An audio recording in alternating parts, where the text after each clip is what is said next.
Bonjour à toutes et à tous, bienvenue à notre émission hebdomadaire 100% marché. Je m'appelle Falco Wiesemann et aujourd'hui on va parler du Carrefour, du CAC 40, du Arkema, du Valorec, du Technip FMC et on va faire un focus sur le pétrole de schiste, l'euro US dollar et Sanofi. Et nous allons également annoncer les gagnants de la semaine de notre jeu d'investisseurs. Mais je ne fais pas tout ça tout seul. Heureusement, aujourd'hui, dans le studio et à ma gauche, le responsable du programme à l'école de la bourse, Gérard Ampo. Bonjour Falco, bonjour Laurent, bonjour à tous. Bonjour Gérard. Et à ma droite, comme d'habitude, le président de la FAT, Laurent Albi. Bonjour Falco, Laurent. Bonjour Gérard et bonjour à tous. Super, bon, on va commencer tout de suite notre émission avec notre première rubrique qui s'appelle le bilan de la semaine.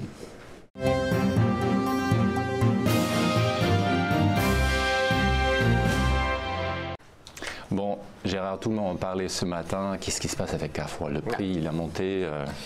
Carrefour, bien entendu par la voix d'Alexandre Bompard, son nouveau PDG, nous a annoncé sa nouvelle stratégie.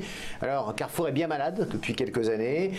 Ex-numéro 2 mondial de la grande distribution, il pointe aujourd'hui au 9e rang. Donc, on voit qu'il a été dépassé par un certain nombre de ses concurrents plus innovants. Parmi les problèmes que l'on connaît à Carrefour, entre autres les hypermarchés en France, c'est à peu près 50% de son chiffre d'affaires, où il se fait tailler les croupières par certains de ses concurrents, comme Leclerc. Et puis un certain nombre de formats où il n'est pas très à l'aise, par exemple les anciens DIA, qui sont aujourd'hui les supermarchés sous le nom de Carrefour Market. Ils sont au nombre de 270 et une partie d'entre eux va être soit vendue, soit fermée.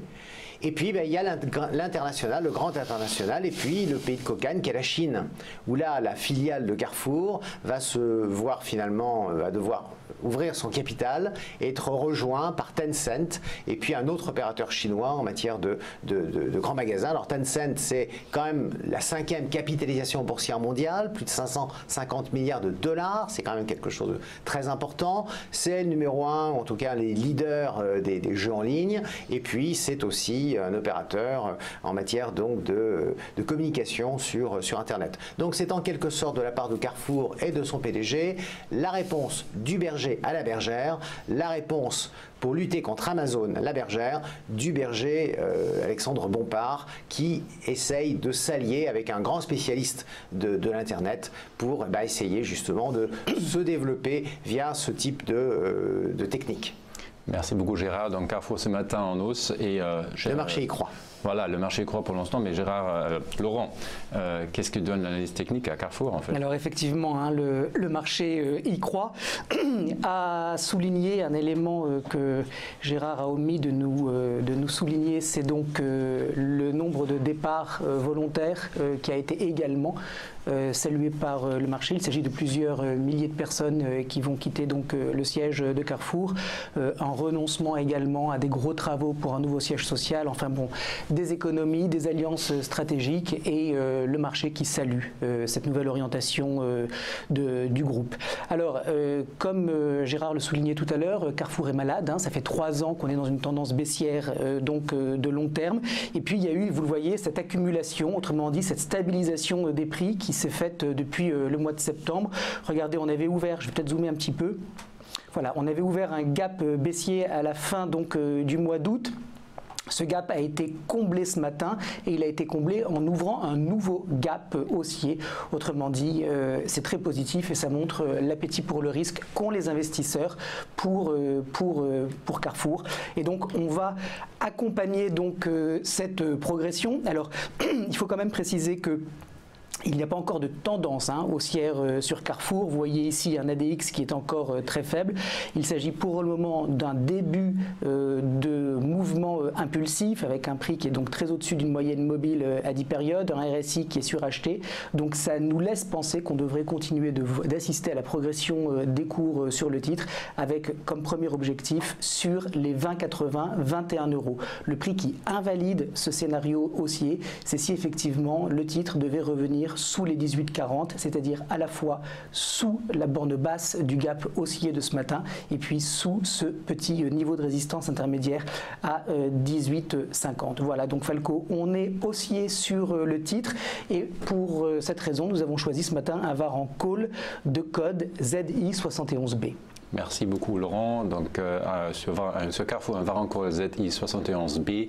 Avant que je vous présente, je vous répète cette phrase mythique même de notre émission, que le produit présente un risque de perte en capital en cours de vie et à l'échéance. Donc je vous invite d'aller sur notre site et de vous former avant d'investir à l'aide de brochures et vidéos et tout d'autres formats qu'on a mis en place pour vous. Donc c'est un Varancourt sur Carrefour ZI 71B qui a ce matin un effet de levier de 9,18, son échéance de 15 juin 2018, son prix d'exercice de 20 €, tout ça pour un prix de vente de 17 centimes avec Carrefour à 19,54 tout à l'heure. Et on continue notre bilan de la semaine avec Gérard. Alors le mystère continue, le dollar s'affaiblit contre l'euro, l'euro monte contre le dollar, tout pourtant militerait objectivement pour que le dollar soit plus fort, ne serait-ce que la politique menée par la Federal Reserve, qui va consister encore en 2018 à remonter les taux d'intérêt au niveau des taux justement de la Banque centrale. En même temps, le 2 ans, le 10 ans sur le marché obligataire sont à des taux supérieurs, mais on a un peu l'impression que c'est un peu comme si le marché testait d'une certaine manière un petit peu subtile la Banque Centrale Européenne, dont on attend qu'elle annonce en 2018 un certain nombre de mesures, de nouvelles politiques qui suivra la baisse du quantitative easing. C'est plus de 30 milliards d'euros qui sont aujourd'hui investis par la Banque Centrale Européenne pour acheter des obligations des États européens et des grandes entreprises européennes. Donc on attend plus, on sait qu'il y a un débat qui est extrêmement ouvert, extrêmement fort au sein de la BCE, et puis que ce débat sera tranché à un moment donné, entre autres par le changement de président, puisque bientôt on changera de président de la Banque Centrale Européenne. Donc c'est un peu comme si les marchés faisaient une sorte de plaisanterie en disant j'achète la rumeur et je vends la nouvelle, j'achète la rumeur d'un changement de politique et peut-être de nouvelles annonces pour tenter de faire baisser légèrement l'euro, pour le rendre un peu plus compétitif, et je vends la nouvelle le jour où justement la Banque Centrale Européenne aura des déclarations qui permettront de faire baisser l'euro. Attendons la suite des événements de ce feuilleton un peu nébuleux. Merci beaucoup Gérard. Donc on va parler de l'euro-dollar un peu plus tard encore avec Laurent et on va faire une analyse technique là-dessus dans le focus. Donc on continue maintenant le bilan de la semaine encore avec Gérard et le CAC 40 cette fois-ci. Oui, on rappellera que si l'euro monte, c'est peut-être aussi en raison de la bonne santé de l'économie européenne et française. Et donc je crois qu'on peut aujourd'hui considérer que l'indice CAC 40 garde un vrai potentiel de progression, soutenu par la conjoncture, par de bons résultats des principales entreprises cotées. Et puis, osons un pari, de la même manière qu'on avait ici parié en fin d'année qu'il y aurait un rallye boursier qui est arrivé légèrement en début d'année, mais qui est arrivé tout de même, portant le CAC à 5500. Encore un effort pour être révolutionnaire et encore un effort pour porter le CAC 40 à 5006, 5008 d'ici avril 2018. Je ne sais pas ce qu'en pense notre ami Laurent. Alors, tout de suite, Laurent. Alors, le CAC 40. Eh bien, Laurent, il est d'accord avec Gérard sur les objectifs pour juin. 5800, c'est tout à fait quelque chose qu'on peut anticiper sur le premier semestre. Après, on verra comment la deuxième partie d'année se déroule. Ça sera une autre histoire. En tout cas, c'est vrai, on a un CAC maintenant qui est bien orienté. Regardez le chart. On a consolidé ces derniers jours et puis on a franchi ce niveau extrêmement important à 5540. À noter que le DAX a également franchi cette résistance et que le Nikkei ce matin était également très fort avec un retour sur des plus hauts depuis 1991, autrement dit des indices un petit peu aux quatre coins de la planète qui se portent toujours très bien aux États-Unis, S&P, Nasdaq, toujours la même histoire, des nouveaux records historiques, un mois de janvier extrêmement positif sur les equities aux États-Unis et partout ailleurs. Et donc sur notre indice national, alors qu'est-ce qu'on peut dire sur le CAC 40 ? Eh bien c'est surtout le franchissement de cette résistance hier qui a été fait, qui donne le signal d'achat et donc la continuation haussière vers les 5600 points. Regardez le chart, c'est mon premier objectif. Après j'en ai un deuxième, mais là pour le coup ça sera d'ici 8 semaines, ou en tout cas dans cet horizon de temps, à 5680, 5700 points. En tout cas, on est long sur le CAC 40. Le prix qui invaliderait en fait cette lecture haussière et cet appétit acheteur, c'est sous ce support à 5480 points. Tant qu'on est au-dessus, on est positif et donc on a choisi Falco, logiquement j'ai envie de dire, un turbo call sur le CAC 40 de code 60 BMB. Merci beaucoup Laurent. Donc un turbo call, c'est le CAC 40 avec le code 60 BMB qui est ce matin un effet de levier de 30,52. Son échéance le 20 avril 2018. Son prix d'exercice et aussi la barre désactivante à 5400 points.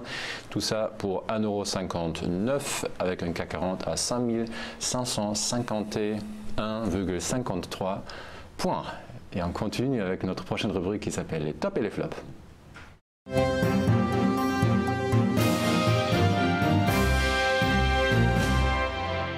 Alors Gérard, quels sont les tops de cette semaine? C'est la semaine des E pour les tops. On commence E comme Edenred, société qui effectivement est une scission du groupe Accor, qui est le grand spécialiste des tickets restaurants et des cartes de carburant, qui se développe au niveau européen, qui vient de racheter une petite société en Pologne et qui est un bon élève bien appliqué, qui se développe de manière tout à fait sérieuse sur son activité.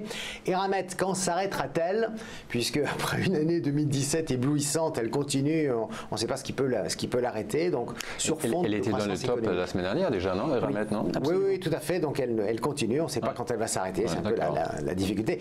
Enfin, une société méconnue et une excellente élève de la classe avec un A comme Arkema. Ouais. Elle vaut double ou triple A pour moi. Ouais. C'est une société, elle aussi issue d'une scission du groupe Total, puisqu'elle a regroupé une partie des activités chimiques de l'ancien groupe Total et qu'elle se développe de manière, j'allais dire, relativement prudente et en même temps extrêmement volontariste sous la direction donc d'une équipe extrêmement soudée qui a une vraie vision et qui profite de la croissance économique mondiale. Donc Arkema fait aussi partie, bien sûr, tout à l'heure Laurent y reviendra, des tops de la semaine. EDF, c'est un ange déchu qui à la fois entend la CRE, c'est-à-dire la Commission de régulation d'énergie, annoncer une bonne nouvelle, le fait qu'on va revoir à la hausse les tarifs bleus de l'ordre de 0,8%, et puis M. Hulot, son ministre de tutelle, qui lui annonce qu'il est hors de question d'entamer des travaux pour ouvrir une nouvelle centrale nucléaire en France. Bon, donc le titre est un peu ballotté. Cette semaine a été relativement favorable grâce à la Commission de régulation d'énergie. Eiffage, c'est un groupe relativement méconnu aussi du BTP qui bénéficie des grands travaux du Grand Paris et qui va, semble-t-il, décrocher un très important contrat, le début de la construction de la ligne 16. Et un bonheur ne venant jamais seul, une de ses filiales, qui est la Société des autoroutes Paris-Rhin-Rhône, annonce une hausse de son chiffre d'affaires sur les poids lourds. C'est ce qui permet de gagner pas mal d'argent sur les autoroutes et qui nous démontre une fois de plus que la croissance économique est revenue dans notre économie. Et puis on terminera, une fois n'est pas coutume, par Eurofins Scientifique, qui est un laboratoire d'analyse et qui bien entendu analyse tous les produits alimentaires. Donc la dernière crise alimentaire a illustré le fait que ce type de laboratoire pouvait être stratégique. Et installé à Nantes, c'est le plus grand laboratoire d'analyse de produits alimentaires. On peut penser qu'il a une activité et une progression de ses résultats et de son chiffre d'affaires qui sont assurés compte tenu des difficultés dans le monde de l'alimentation. Merci beaucoup Gérard pour tous ces E et Laurent va nous regarder le seul A, Arkema en fait, non? Oui, alors effectivement, cette semaine, moi j'ai retenu Arkema, premier élément, tendance haussière de long terme depuis 2009. Tendance haussière également de moyen terme depuis 2016. Arkema qui appartient donc au secteur de la chimie, qui par ailleurs est un secteur qui surperforme le marché actuellement. Et à court terme, vous voyez qu'on a eu un très beau signal d'achat qui a été lancé il y a 3 jours, puisque c'est vrai qu'après avoir effectué un plus haut historique un petit peu au-dessus de 110,50, le titre a consolidé. Mais regardez, cette consolidation, elle est très brève, elle est compacte. Tout de suite, on a eu des acheteurs qui sont revenus sur le marché en décembre pour soutenir les cours et puis un trading range s'est formé. On en est sorti avec cette très belle bougie verte qui a pulvérisé ce niveau à 105 €. Autrement dit, on a un départ haussier possible sur Arkema qui pourrait donc aller rejoindre, vous le voyez, ce niveau du plus haut historique à 110,60. Alors le niveau qui invalide ce départ haussier, ce serait effectivement si on repassait sous les 100,48 €. À noter que c'est comme pour Carrefour, il n'y a pas encore de tendance haussière de court terme sur Arkema. Vous voyez un ADX qui est encore léthargique, un DI+ qui est néanmoins repassé au-dessus, et puis un RSI qui est en zone de surachat, ce qui montre qu'il y a un appétit acheteur indéniable sur le titre. Donc Arkema positionné à l'achat avec, je le répète, un niveau d'invalidation sous 100,48 €. Si on avait un retour sur 106 €, ça serait une belle opportunité de rentrer sur le titre. Cela dit, c'est pas du tout sûr qu'on y retourne. Quoi qu'il en soit, pour cette stratégie acheteuse, nous avons choisi un turbo call, en l'occurrence un turbo call infini, et son code Falco, c'est le ZT25B. Merci beaucoup Laurent. Donc effectivement, c'est un turbo call infini sur Arkema avec le code ZT25B qui a un effet de levier ce matin de 6,25. Son niveau de financement de 90,9656. Son barrière désactivante de 86,43. Et voilà, son prix de vente ce matin à 1,64 € pour Arkema à 107,45. Et on passe au flop avec Gérard. Et alors, est-ce qu'il y a des E aussi ou il n'y en a pas du tout? Non, il y a des soldes. En réalité, Fnac Darty a souffert la semaine dernière d'un reclassement d'un peu plus de 2 millions et quelques de titres qui étaient la propriété de Vivendi, qui les a revendus auprès d'investisseurs institutionnels, nos fameux zinzins. Ça explique en grande partie cette forte baisse. En même temps, je le répète, c'est la période des soldes et donc Darty peut de toute façon être sous le feu de l'actualité, de ce type d'actualité. Casino Guichard, les résultats qui nous ont été annoncés ne sont pas très bons et même Monop, qui est un peu le joyau du groupe, n'arrive pas à sauver le résultat. On est là toujours dans la vieille économie avec finalement ces entreprises qui ont du mal à s'adapter au monde numérique. Ensuite, on va aborder 3 titres qui appartiennent tous au monde du pétrole et sur lequel je reviendrai lorsque je commenterai le gaz et le pétrole de schiste américain. Il y a eu un très fort rebond du secteur ces dernières semaines avec Technip, Vallourec en tête et ceux-ci finalement font l'objet d'une sorte de prise de bénéfice et en même temps d'une inquiétude sur le devenir du secteur et de certains donc de ses sous-traitants dans la mesure où le prix du pétrole encourage la production de gaz et de pétrole non conventionnels et viendrait donc éventuellement poser des problèmes aux producteurs traditionnels qui sont les clients des Technip et autres Vallourec. Enfin, Rémy Cointreau fait partie de ces valeurs qui commencent à nous dire qu'elles souffrent un peu de la hausse du prix du cours de l'euro contre autres monnaies. Rémy Cointreau a eu une excellente année 2017. Ses produits de luxe se vendent très bien, y compris aux États-Unis ou en Chine. Maintenant, le PER est à plus de 35 fois. Donc c'est à peu près le PE de Hermès. Donc on est vraiment sur quelque chose de très cher, on ne lui pardonne pas la moindre faiblesse. Rexel, c'est un groupe de distribution de matériel électrique qui n'est pas très connu du grand public, mais plutôt des professionnels, et qui nous annonce, qui souffre du Brexit, on peut l'imaginer, une sorte de ralentissement de l'activité économique, et qu'en même temps, il est attaqué par Amazon Business. Alors moi je croyais que c'était Casino Carrefour qui allait être attaqué par Amazon, mais là non, Rexel nous dit, moi sur le marché des professionnels, Amazon est en train de monter des plateformes et va me faire concurrence sur une partie de mon activité. Donc vous voyez que le danger est partout, et même chez Total qui effectivement lui aussi peut souffrir d'une sorte de surproduction, en tous les cas d'un retour de production importante de la part du gaz et du pétrole de schiste américain. Voilà. Merci pour les flops. Merci beaucoup Gérard, donc on va regarder avec Laurent Vallourec. Oui, Falco. Vallourec qui a été retenu cette semaine. Alors pour rappel, une année 2016 pour Vallourec très positive, une année 2017 qui l'est moins, avec un prix qui a consolidé pendant un an et qui, dans cette consolidation, a formé un canal baissier. Et justement, début 2018, eh bien, nous sortons de ce canal, autrement dit, un appétit acheteur important pour Vallourec et qui est, vous le voyez, significatif puisqu'il y avait un trading range qui s'était formé entre 4,20 € et 5,36 € et on en est sorti de manière extrêmement puissante avec un ADX, vous voyez ici, qui est assez élevé lui aussi, un RSI qui a été suracheté, qui a consolidé un petit peu et qui repart en zone de surachat.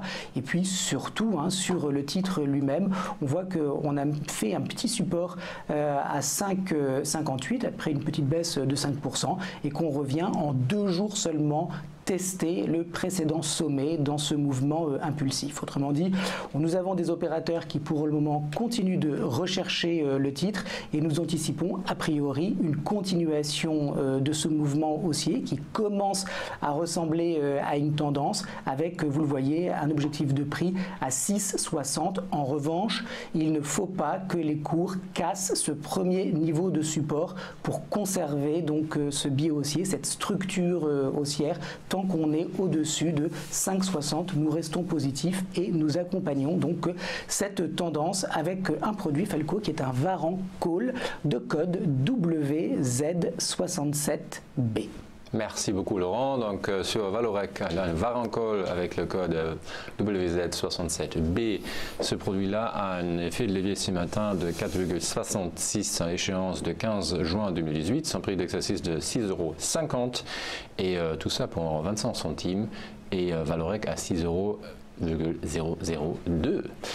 On passe maintenant à quelque chose de très sympa. On va annoncer le gagnant de notre jeu d'investisseurs de la semaine. Vous savez très bien que chaque mardi, vous pouvez choisir un produit de BNP Paribas et entrer sur notre site le leasing au code mnémonique de ce produit. Et la semaine prochaine, on va annoncer qui a choisi le meilleur produit avec la meilleure performance dans la semaine. Et donc cette semaine, qui va gagner cette jolie tasse en fait? Regardez, vous pouvez gagner cette jolie tasse, 100% marché. Elle est encore plus jolie en 2018 qu'en 2017. Exactement, c'est ce que je me disais. Oui, c'est la même, mais elle brille plus, je dirais. Elle brille plus. Donc, investisseur de la semaine. Donc, elle pourrait être à vous, mais c'est qui cette semaine le regagnant? C'est Laurent qui va l'annoncer, en fait. Eh bien, écoutez, le regagnant cette semaine, c'est Daniel qui habite à Montrouge. Et Daniel nous fait d'autant plus plaisir qu'il a suivi la recommandation d'achat que nous avions faite sur ce plateau pour EDF. Alors, vous voyez, effectivement, il y avait une zone de support mal définie entre 10,40 et 10 €. Le titre est reparti à la hausse. C'était l'anticipation qui avait été faite et effectivement Daniel l'a suivi et ça l'a permis en choisissant donc le Turbo Infini Best Call sur EDF de faire une performance de 27,27%. Donc bravo Daniel. On arrive maintenant, vous le voyez, sur la zone de résistance à 11,40 €. On va voir si EDF est capable ou pas de poursuivre cette impulsion haussière. En tout cas, c'est bien exécuté. Encore une fois, bravo Daniel. Super, donc cette tasse Daniel, elle est pour vous. On va l'envoyer avec la poste cet après-midi. On va passer maintenant à notre prochaine rubrique qui s'appelle comment en fait? Le focus, non? Je crois que c'est le focus. C'est le focus. Allez, on fait le focus.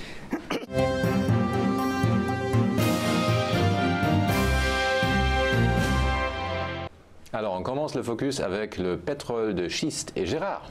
Oui, alors je crois qu'on rappellera ici que lorsque le prix du baril de pétrole a beaucoup monté il y a quelques années, on a découvert qu'aux États-Unis, eh bien, il y avait toute une industrie qui, à travers l'extraction et à travers des techniques assez peu respectueuses, il faut bien l'avouer, de l'environnement, allait extraire du gaz et du pétrole de schiste.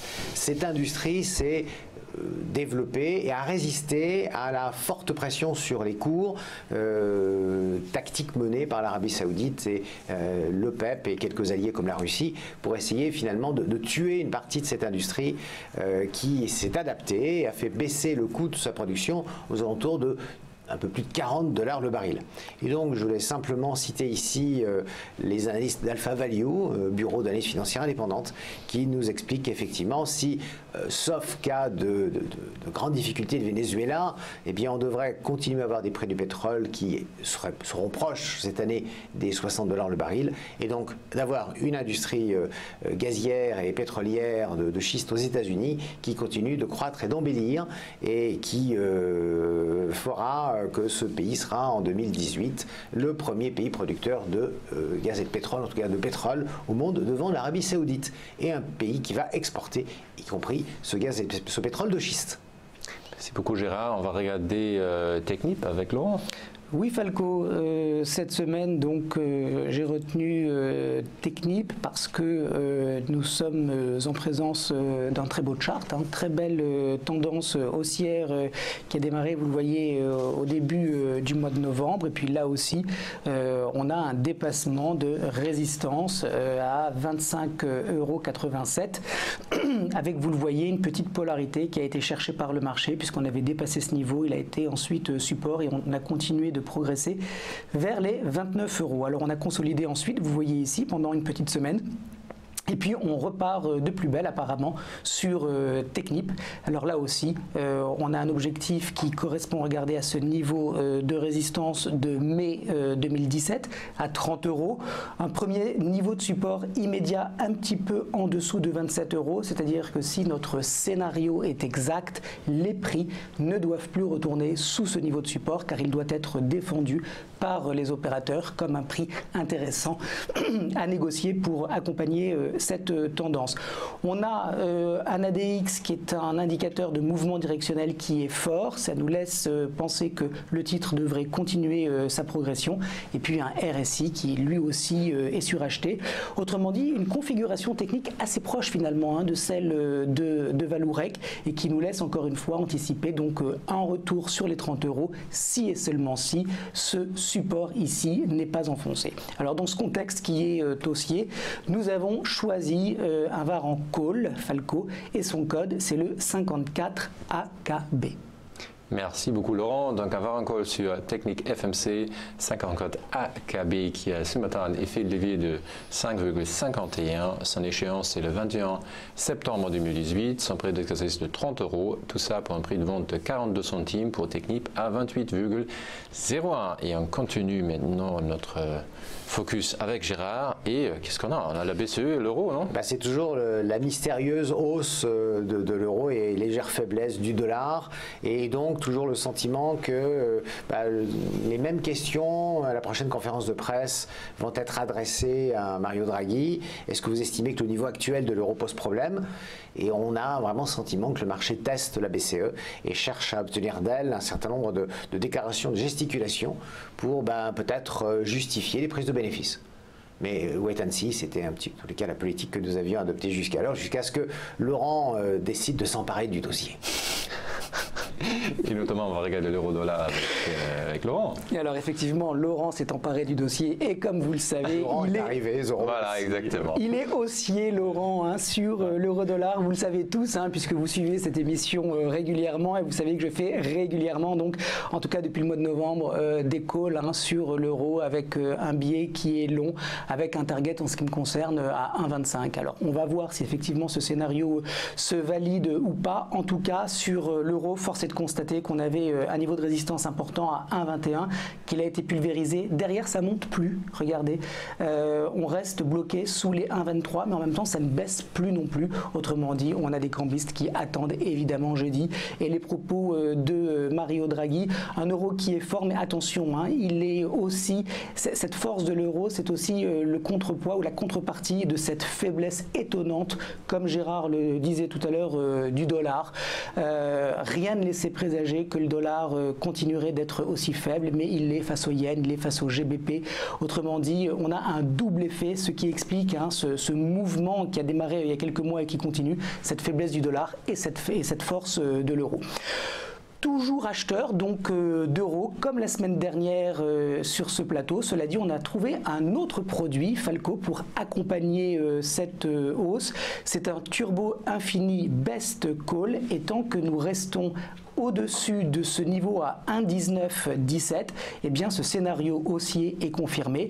À noter justement que ce turbo, eh bien il a une barrière désactivante à 1,1777, vous voyez, donc très en dessous de ce premier niveau de support, ce qui nous laisse penser que si effectivement le scénario que nous décrivons sur ce plateau est juste, nous ne devrions pas assister au retour de l'euro-dollar sous 1,19 et donc accompagner cette hausse avec donc le Turbo Infini Best Call de code 95 BMB. Merci beaucoup Laurent. Donc c'est l'euro-dollar Turbo Infini Best, non, Turbo Infini Best, pas Turbini, Turbo Infini Best Call 95 BMB. Gérard, tu confirmes? Ah, totalement. Totalement. Qui a ce matin un effet levé de 25, son prix d'exercice aussi, sa barrière désactivante à 1,1777 et son prix de vente 40 centimes pour un euro-dollar à 1,2232. Et on continue le focus avec Laurent et on va parler, pas avec Laurent, mais avec Gérard de Sanofi. Oui, on va rapidement évoquer la dernière OPA lancée par Sanofi sur un laboratoire BioVerative, qui est un spécialiste des maladies rares, en particulier de l'hémophilie. Le marché a été quelque peu surpris par ce choix. Il attendait plutôt une acquisition dans le domaine du cancer et d'une certaine manière, le marché considère que pour le moment, Sanofi joue petit bras dans justement ce domaine-là. D'où la relative baisse du cours à l'annonce de cet achat qui n'était pas, semble-t-il, attendu, il n'était pas en tous les cas dans le raisonnement du marché. Merci beaucoup Gérard. On va regarder après Sanofi jeudi soir dans notre webinaire revue technique des marchés avec Laurent. Absolument. Si vous êtes intéressé, pareil aussi, on a vu des mouvements cette semaine de Orange et Deutsche Telekom. Donc si vous vous intéresse, faites-nous signe de tous les sous-jacents et actions, indices que vous voulez qu'on regarde pour vous avec Laurent. Donc on passe à notre prochaine rubrique maintenant qui s'appelle À ne pas manquer.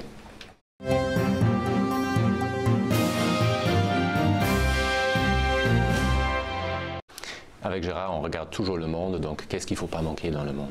Bon, on sait déjà que la Banque Centrale Européenne va bien entendu se réunir et on attend qu'elle apporte quelques réponses aux questions, entre autres celles que nous lui avons rappelées tout à l'heure sur la force de l'euro et l'éventuel problème que ça pourrait poser à l'économie européenne.